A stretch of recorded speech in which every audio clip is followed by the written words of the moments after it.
राज ठाकरे, जिनसे कहा जाता है कि बाला साहेब ठाकरे जैसी हो बात करते हैं, बिल्कुल तड़क पड़क बात करते हैं। राज ठाकरे जो बाला साहेब ठाकरे के भाई के बेटे हैं और उनको उनकी ही पार्टी से, शिवसेना से, जो उद्धव ठाकरे की शिवसेना थी, जो बाला साहेब ठाकरे की शिवसेना थी, उसमें से उनको ही निकाल दिया था। तब उन्होंने एक मन से पार्टी बनाई थी।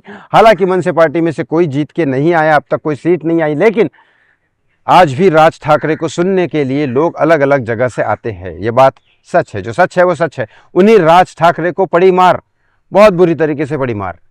वो राज ठाकरे आज से 4 साल पहले से, सुशांत सिंह राजपूत का किस्सा हुआ 5 साल पहले, फिर 4 साल पहले, मतलब सुशांत सिंह राजपूत के किस्से के 1 साल बाद, सुशांत के मामले में, दिशा के मामले में राज ठाकरे चुप थे, कुछ नहीं बोला। लेकिन 4 साल पहले उन्होंने मोदी को सपोर्ट किया, फुल तरीके से सपोर्ट किया कि नहीं, ये लाउड स्पीकर बंद होना चाहिए, ये होना चाहिए, मुस्लिम के अलग से कैटेगरी में आए, हिंदुइज्म के बारे में बात कर रहे थे, सब कुछ कर रहे थे राज ठाकरे। लेकिन फिर भी उनकी सीट नहीं आई। फिर अब राज ठाकरे भी उद्धव ठाकरे की तरफ पलट गए। जब बाला साहब ठाकरे ने बोला था हम राजनीति छोड़ देंगे लेकिन कांग्रेस के साथ हाथ नहीं मिलाएंगे, वैसे ही राज ठाकरे को उद्धव ठाकरे के साथ हाथ नहीं मिलाएंगे कहा था। लेकिन अब उद्धव ठाकरे के साथ हाथ मिला लिए और बीजेपी के साथ अलग हो गए। अब इसका सुशांत सिंह राजपूत के केस पे क्या फर्क पड़ेगा? बहुत बड़ा फर्क पड़ेगा, मैं बता देता हूं आपको। पहली बात, जब तक शिवसेना पूरी तरह से खत्म नहीं होती, ये सुशांत को इंसाफ नहीं मिलेगा। कौन सी शिवसेना? उद्धव ठाकरे वाली शिवसेना। अब यहां पे बात आती है, बीएमसी के इलेक्शन आने वाली है और बीएमसी के इलेक्शंस की इंपॉर्टेंस मैंने कई बार आपको बता चुका हूं।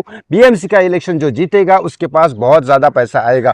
और भारत एक ऐसा देश है जहां पे लोग पता नहीं क्यों करते हैं, 500-500, 5-5 हजार में लोग वोट बेच देते हैं अपना, ये भी नहीं समझते कि देश का क्या होगा। अपने मन से वोट करो, नन ऑफ द अबव पे वोट करो, कम से इसमें से किसी को पसंद नहीं है, लेकिन वोट करो और पैसे से मत वोट करो यार। अपनी जमीर क्यों बेच रहे हो, अपना देश क्यों बेच रहे हो? पैसा लेके वोट नहीं करना चाहिए। लेकिन यहाँ चलता है तो बीएमसी के इलेक्शन में इतना ज़्यादा पैसा आएगा जिसकी वजह से जीतेंगे। अब 2014 में मोदी जी आए, जितना कर सकते थे उन्होंने किया। एक नाथ शिंदे आया, उन्होंने अपना दवाखाना खोला। लेकिन बाला साहेब ठाकरे ने इतने सालों से जो बीजेपी के साथ बनके गठबंधन किया, उन्होंने जो मुंबई में और महाराष्ट्र में डेवलप किया, उन्होंने अपना नाम दिया बाला साहेब ठाकरे का। बाला साहेब ठाकरे ट्रॉमा केयर हॉस्पिटल, बाला साहेब ठाकरे कूपर हॉस्पिटल, बाकी बहुत सारे ऐसे हॉस्पिटल है जिन्होंने अपना नाम दिया। स्मिता ठाकरे ब्लड बैंक, ये सब सारी चीजें अपना नाम दिया। एम्बुलेंस चलती है राज ठाकरे की, ये वो सब चीजें चल रही है। ये बाला साहब ठाकरे ने किया। बाला साहब ठाकरे के नाम पे ये लोग बोल रहे हैं कि बीएमसी के इलेक्शन में हमने इतना काम किया, उतना किया, बीजेपी ने क्या किया। अबे बीजेपी तुम्हारे साथ थी, तब जाके तुमको वहां पे बैठाया था बीएमसी में, और तब जाके तुमने ये काम किया जिसमें घोटाले कितने किए वो तो भगवान मालिक है। लेकिन फिर तुम्हारा नाम देने दिया बीजेपी ने। फिर 2014 के बाद बीजेपी आई तो बीजेपी ने जितना करना था किया। लेकिन अब राज ठाकरे पलट गए, राज ठाकरे चले गए सीधा सीधा उद्धव ठाकरे के साथ में। अब यहाँ पे अगर बीएमसी इलेक्शन अगर जनता नहीं समझ पाई और बीएमसी इलेक्शन अगर उद्धव ठाकरे जीते, जो बहुत ही मुश्किल है क्योंकि जनता को समझ आता है कि कौन सही है नेता और कौन नहीं, तो यहाँ पे सीधा अगर राज ठाकरे उद्धव ठाकरे जीते तो सोच जाओ अगले इलेक्शन महाराष्ट्र के, देश की बात नहीं करूंगा, महाराष्ट्र में उद्धव ठाकरे जीत जाएंगे, राज ठाकरे जीत जाएंगे और पूरा महाराष्ट्र की सरकार ही पलट जाएगी। और फिर उसके बाद दिशा सालियान और सुशांत सिंह राजपूत को इंसाफ मिलना तो बहुत दूर की बात है, उनको बदनाम भी किया जा सकता है।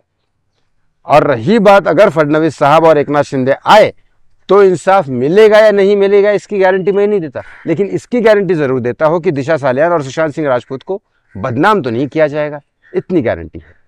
अब आपको क्या लगता है इस बारे में कमेंट बॉक्स में कमेंट करके जरूर बताएं, लेकिन वीडियो को शेयर जरूर करेगा। ये सुशांत सिंह राजपूत दिशा सालियान के लिए भी इंपॉर्टेंट है, इस महाराष्ट्र के लिए भी इंपॉर्टेंट है, और महाराष्ट्र में ऐसी कोई सरकार ना आए जो बार बार दल बदलती है, अपनी जबान पे कायम नहीं रहती, देश पे क्या कायम रहेगी।